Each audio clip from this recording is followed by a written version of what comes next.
Hey guys, welcome to Bright brains.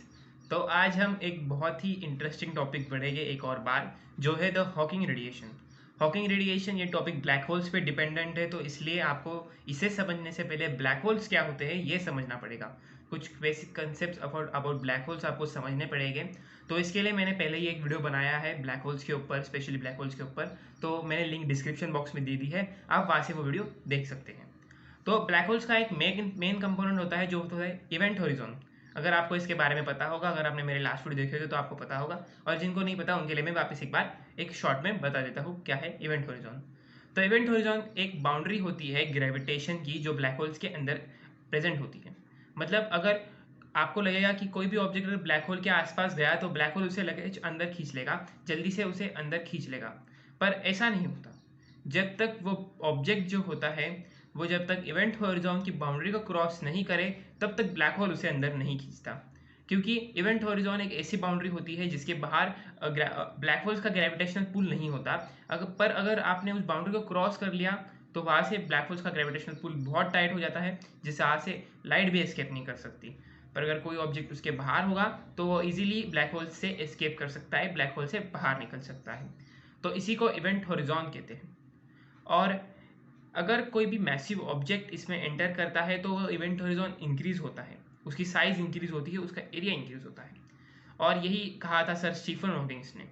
इसकी जैसे ही Stephen Hawkins जी ने कहा था कि अगर कोई भी massive object in the space, समझ लीजिए कोई स्टार होगा बेटिलिगस जैसे, या किसी और स्टार जैसे, जैसे ही वो कोई स्टार को अगर ब्लैक होल अंदर लेगा अपने, तो उसका जो एरिया ऑफ इवेंट हॉरिजॉन होगा वो इंक्रीज होगा, लेंथ में इंक्रीज होगी इवेंट हॉरिजॉन की।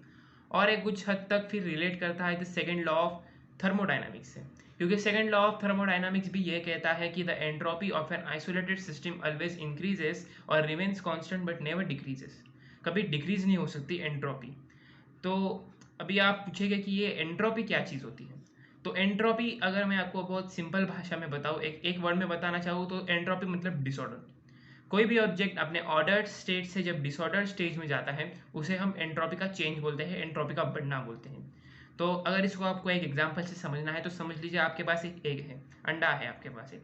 तो जब आप उस अंडे को किसी भी सर्टन हाइट से certain time in space in time, अगर आप छोड़ेंगे, स्पेस एंड टाइम मत समझिए, किसी सर्टन टाइम पे आप अगर उसे छोड़ेंगे किसी भी हाइट से, तो नीचे गिरने के बाद ऑफकोर्स वो फूटेगा ही। ओके, वो टूट जाएगा, उसके पीसेस में ब्रेक हो जाएगा। तो इसे हम क्या कहते हैं, एंट्रोपी का चेंज कहते हैं।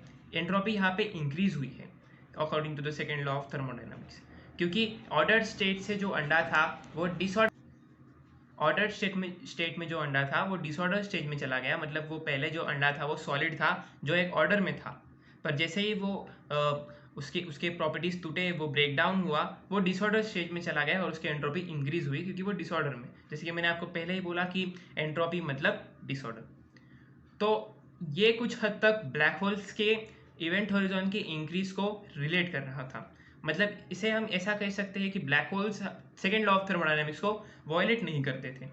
पर कुछ साइंटिस्ट ने कहा कि ब्लैक होल्स का इवेंट हॉरिजॉन का एरिया जो है वो कम भी होता है।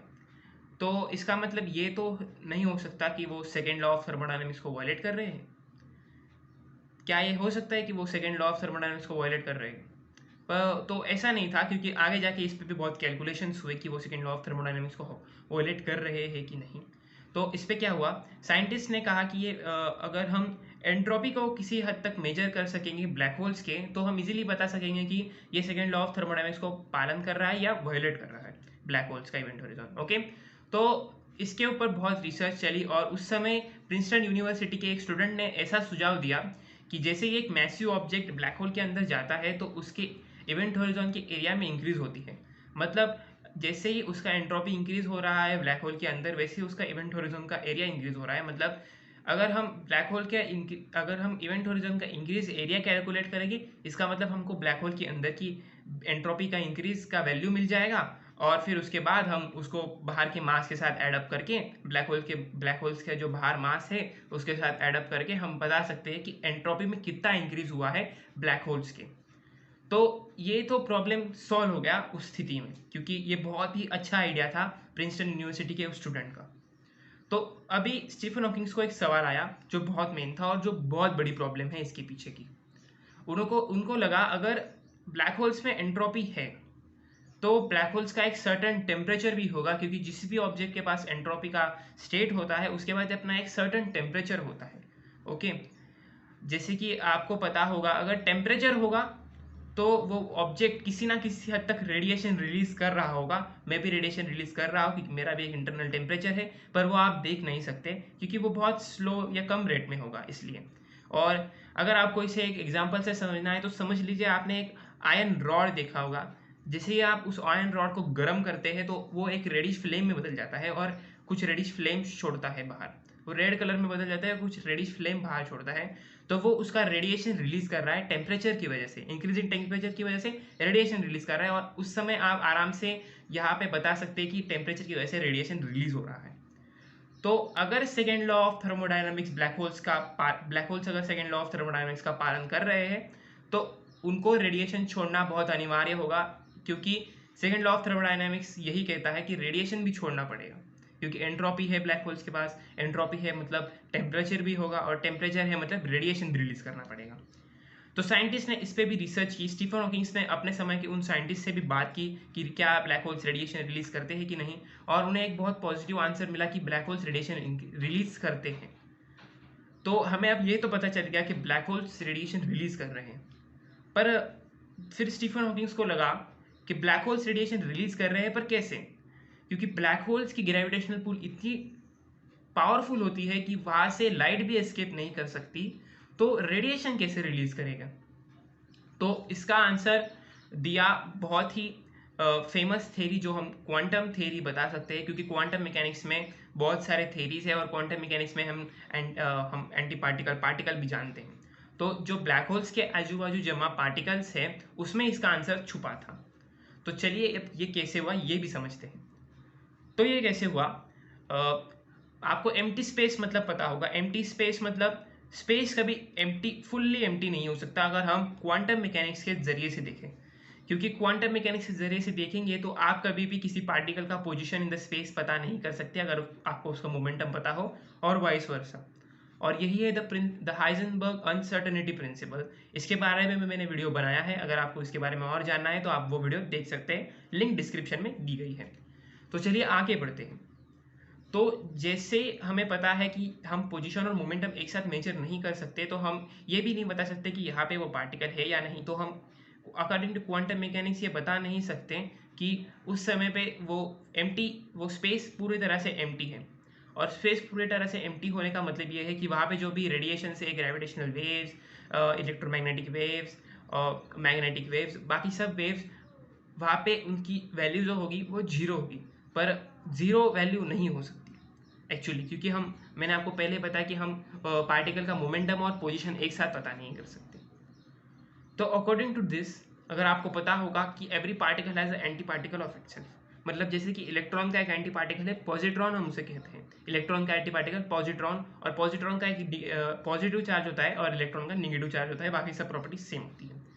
तो ये दोनों कैसे एग्जिस्ट करते हैं, एंटी पार्टिकल को अगर अपनी डेथ करनी पड़े, अगर अपने लाइफ साइकिल को पूरा करना पड़ेगा तो उसे पार्टिकल के साथ जो रियल पार्टिकल है जो मैटर कंसिस्ट करते हैं, जिससे मैं कंसिस्ट हुआ हूँ रियल पार्टिकल्स, जिससे ये सब इन्वायरमेंट जो आप देख रहे हैं आपके नेकेड आइज से, वो सब पार्टिकल्स से बना है जो हम देख सकते हैं, जिसे हम रियल पार्टिकल्स भी कहते हैं। पर जो पार्टिकल जैसे कि एंटी पार्टिकल्स हम देख नहीं सकते तो उन्हें वर्चुअल पार्टिकल्स भी कहा जाता है। और इसलिए हम उन्हें इस टेक्नोलॉजी के पार्टिकल मेजर से पकड़ नहीं सकते कि ये एंटी पार्टिकल है और ये पार्टिकल है, इसलिए हम उन्हें वर्चुअल पार्टिकल कहते हैं। तो अकॉर्डिंग टू दिस, अगर वर्चुअल पार्टिकल्स मतलब एंटी पार्टिकल्स को अगर अपनी लाइफ साइकिल पूरी करनी है तो उनको अपने पार्टिकल अपने पार्टिकल इंस्टेंट जो रियल पार्टिकल है उसके साथ डैश करके अपने लाइफ साइकिल को पूरा करना पड़ेगा। क्योंकि जैसे ही वो दोनों डैश होते हैं, पार्टिकल और एंटी पार्टिकल, जैसे ही वो दोनों डैश होते हैं उस समय वो अपने एक दूसरे के चार्जेस को कैंसिल कर देते हैं और एक्सप्लोड हो जाते हैं। वो छोटा एक्सप्लोजन होता है, देख नहीं सकते। ओके, तो अगर ये होता है स्पेस में, तो स्टीफन हॉकिंग्स ने सोचा अगर यही चीज़ ब्लैक होल्स के इवेंट होरिजॉन की स्पेस के आसपास हो तो क्या होगा।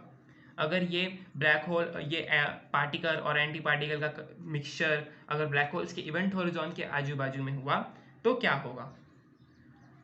तो होगा ऐसा, जैसे कि मैंने आपको इमेज भी दिखाई है स्क्रीन पे, अगर ये फिनोमिनान ब्लैक होल्स के इवेंट होरिजॉन के पास हुआ तो फर्स्ट जहाँ पे मैंने नंबरिंग की है, जहाँ पे दोनों पार्टिकल्स नेगेटिव और पॉजिटिव बाहर है, मतलब एक एंटी पार्टिकल होगा और एक पार्टिकल होगा। अगर हम देख ले, अगर हम पॉजिट्रॉन को पॉजिटिव ले लेंगे और इलेक्ट्रॉन को नेगेटिव ले लेंगे, समझिए। तो ये पार्टिकल्स अगर ब्लैक होल्स के नियर आए तो मैंने वापस स्टेटमेंट लिखी है, particles near black hole event horizon. ये दोनों पहले इवेंट होरिजॉन के नियर आएंगे। उसके बाद जो निगेटिवली चार्ज, सेकेंड इमेज में आप देख सकते हैं, जो निगेटिवली चार्ज पार्टिकल है वो उसने इवेंट होरिजॉन की बाउंड्री को क्रॉस कर दिया और वो अंदर जा रहा है ग्रेविटेशनल पुल की वजह से। तो जैसे ही वो अंदर जाएगा, थर्ड इसमें आप देख सकते हैं, जैसे ही वो अंदर गया वैसे ही पॉजिटिव पार्टिकल बाहर आएगा, क्योंकि उसके अभी उसको अपने लाइफ साइकिल पूरी करने के लिए डैश करने की ज़रूरत नहीं है, क्योंकि अभी उसका जो एंटी पार्टिकल है वो अंदर चला गया है, तो उसे दूसरे को ढूंढना पड़ेगा डैश करने के लिए, अपने लाइफ साइकिल पूरी करने के लिए। तो वो जब बाहर निकलेगा तो एक बाहर के ऑब्जर्वर को ऐसा लगेगा कि ब्लैक होल रेडिएशन रिलीज कर रहा है, पर इन सेंस वो एक पार्टिकल रिलीज कर रहा होता है जो रेडिएशन की तरह दिखता है, और इसी को हम हॉकिंग रेडिएशन के नाम से जानते हैं। जो पार्टिकल निकलता है बाहर, उसी को हम हॉकिंग रेडिएशन कहते हैं कि ये रेडिएशन स्टीफन हॉकिंग्स ने डिस्कवर की थी, इसलिए इसे हम हॉकिंग रेडिएशन कहते हैं।